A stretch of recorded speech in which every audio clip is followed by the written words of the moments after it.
Salut à toutes et à tous, c'est Ben. Après avoir fait l'année 1977, on m'a soumis l'idée de faire celle de 1980. Vous retrouverez 7 films sélectionnés par ordre de sortie en France.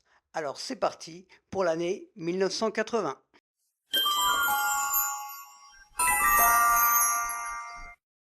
La mort en direct est un film franco-allemand réalisé par Bertrand Tavernier, sorti en France le 23 janvier 1980 avec Romy Schneider et Hervé Kettel. Une femme condamnée à une mort certaine va être filmée à son insu par un caméraman.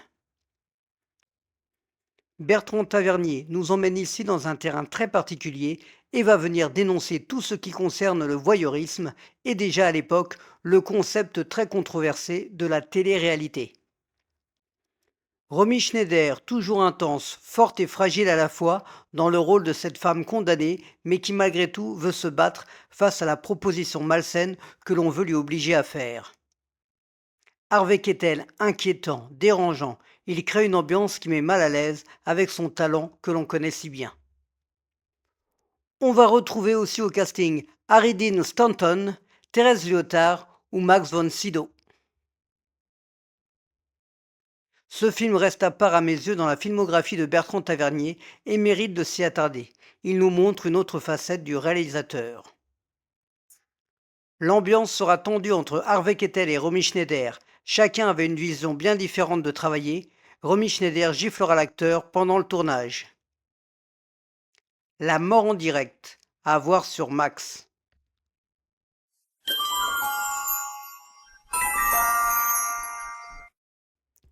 Le Roi et l'Oiseau est un film d'animation français réalisé par Paul Grimaud, sorti en France le 19 mars 1980 avec les voix de Jean Martin et Pascal Mezzotti. Un roi tyrannique va partir à la recherche de deux amoureux, un ramoneur et une bergère, mais un oiseau va venir à leur secours. Un classique du cinéma d'animation français qui encore aujourd'hui fait partie des références. Il a marqué l'enfance de nombreux d'entre nous, considéré comme le premier film d'animation en France. Il y a de la poésie, un esthétisme particulier. Paul Grimaud réalise un long métrage beau et puissant, avec aussi des moments drôles. Jacques Prévert qui sait formidablement jouer avec les mots, la poésie dans les dialogues et dans les chansons que seul ce grand poète savait faire. Les personnages entre les amoureux d'une grande beauté, le roi qui peut faire peur et l'oiseau qui adoucit le tout, Le Roi et l'Oiseau reste une œuvre majeure à découvrir ou à redécouvrir. Jacques Prévert ne verra pas l'œuvre terminée puisqu'il disparaîtra le 11 avril 1977 à l'âge de 77 ans. Le Roi et l'Oiseau, à voir en streaming.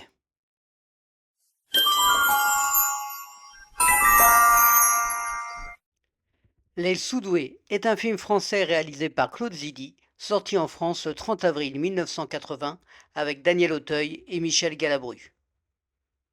Les élèves du cours Louis XIV vont devoir tout faire pour avoir le bac afin d'éviter la prison. On a un grand poil dans la main, car on se fout du lendemain. Cette première phrase d'une chanson du film résume bien l'esprit de cette comédie française réalisée par le grand Claude Zidi. Bébel, Gaëtan, Bruce, personnage emblématique qui aura une suite en vacances après une année scolaire riche en gags et autres subterfuges pour défier ce fameux bac tant désiré. Ça sera le rôle de la consécration pour Daniel Auteuil, même si on est bien loin du Gaulin qu'il interprétera 6 ans plus tard pour sublimer l'œuvre de Pagnol. Sans oublier Michel Galabru qui va contrôler avec sévérité ce bac, le professeur Hubert Deschamps dont l'audition laisse à désirer et Maria Pacôme, la directrice déterminée, tous vont essayer de mettre leur autorité en action difficilement devant les cancres de secours Louis XIV. C'est léger, c'est frais, c'est de la comédie pure qui mérite bien sa place dans cette sélection des années 80.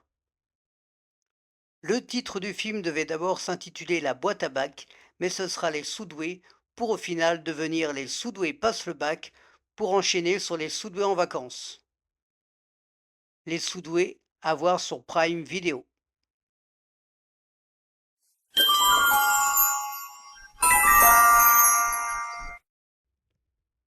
Y a-t-il un pilote dans l'avion est un film américain sorti en France le 24 septembre 1980 et réalisé par les frères Zucker avec Robert Hays et Julie Agerty.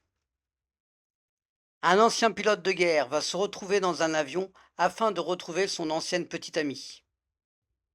Le premier gros succès des frères Zucker qui nous emmène dans le 7e ciel de l'humour à bord de leur avion déjanté. Des gags à profusion, ça n'arrête pas et c'est un vrai bonheur. Le couple formé par Hayes et Haggerty est réjouissant, notamment dans la parodie de la fièvre du samedi soir.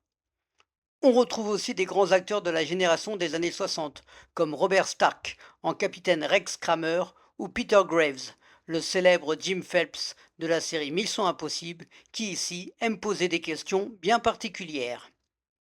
Et bien entendu, Leslie Nielsen, qui deviendra 8 ans plus tard l'incontournable Frank Drebin dans la série des Y a-t-il un flic.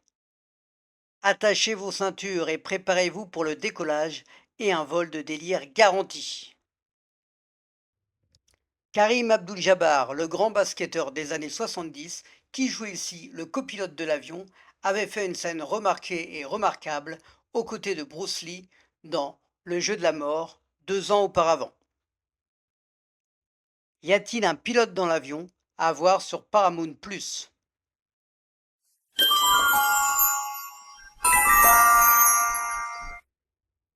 Shining est un film américano-britannique réalisé par Stanley Kubrick, sorti en France le 16 octobre 1980 avec Jack Nicholson et Shelley Duvall. L'écrivain Jack Torrance, avec sa femme et son petit garçon, vont se retrouver dans un hôtel à garder pendant l'hiver. L'une des meilleures adaptations d'un des livres de Stephen King, même si l'écrivain n'a pas été convaincu du résultat, et pourtant, Stanley Kubrick nous fait froid dans le dos, nous angoisse, nous fait peur. Jack Nicholson nous déstabilise avec son regard, sa folie, son personnage incontrôlable. Quel acteur! L'une de ses nombreuses performances. Ici, il est impérial. Shelley Duvall, investie dans son rôle, nous donne envie de l'aider, complètement impuissante face à la terreur qui va s'emparer de cet hôtel. Et le jeune Danny Lloyd, qui intrigue et crée un certain malaise en communiquant avec son ami Tony. Shining reste un grand film dans son genre. L'horreur opère à chaque fois et pourtant on prend toujours beaucoup de plaisir à venir à l'hôtel pour un pur moment de frisson. Shelley Duvall va monter des escaliers lors d'une scène importante 35 fois. C'est le prix à payer quand on tourne avec Stanley Kubrick, qui avait la réputation de ne pas ménager ses acteurs. Shining, à voir sur Max.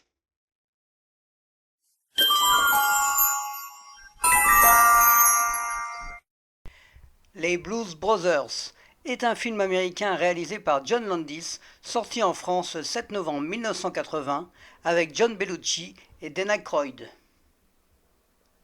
Jack et Elwood Blues vont tout faire pour reformer leur groupe de musique afin de sauver un orphelinat. Les Blues Brothers fait partie des films que l'on peut voir et revoir avec bonheur, sans aucun doute grâce aux musiques au top, où l'on peut croiser Ray Charles, James Brown, Aretha Franklin et bien d'autres. Le duo formé par Belushi et Aykroyd est très drôle.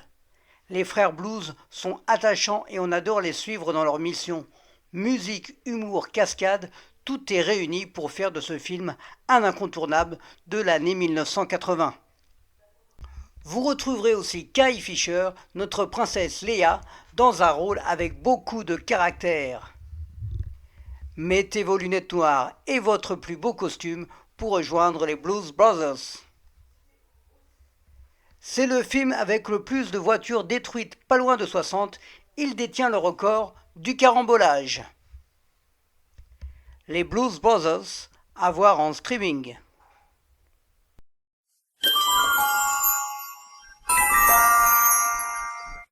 Pulsion est un film américain de Brian De Palma, sorti en France le 15 mars 1981 avec Michael Caine, Angie Dickinson et Nancy Allen.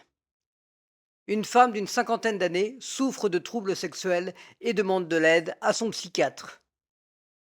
Pas d'erreur de ma part, le film date bien de 1980, mais sortira l'année suivante en France. Avec Pulsion, le grand réalisateur Brian De Palma nous embarque dans une ambiance particulière, sombre, avec des personnages charismatiques, perturbés, qui vont nous déstabiliser.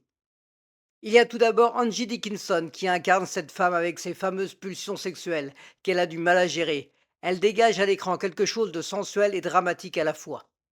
Le psychiatre qu'incarne Michael Caine est troublant, presque malaisant. Une fois de plus, l'acteur arrive à nous emmener dans son univers particulier. Il y a aussi Nancy Allen, qui était la femme de Brian De Palma à l'époque. En jouant cette prostituée, elle va être un élément important dans l'histoire. Avec Pulsion, Brian De Palma offre à nouveau un bel hommage au maître du suspense Alfred Hitchcock, qui reste une référence à ses yeux. Je vous invite à découvrir ce film qui ne vous laissera pas indifférent. Pulsion était considéré à l'époque comme film classé X, mais le réalisateur va faire ce qu'il faut pour faire seulement une interdiction. Pulsion, à voir sur Prime Video.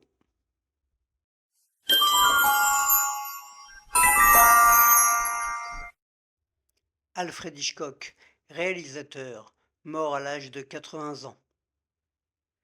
Terence Fisher, réalisateur, mort à l'âge de 76 ans. Peter Sellers, acteur, mort à l'âge de 54 ans. Tex Avery, réalisateur, mort à l'âge de 72 ans. Steve McQueen, acteur, mort à l'âge de 50 ans. John Lennon, acteur, mort à l'âge de 40 ans. Raoul Walsh, réalisateur, mort à l'âge de 93 ans.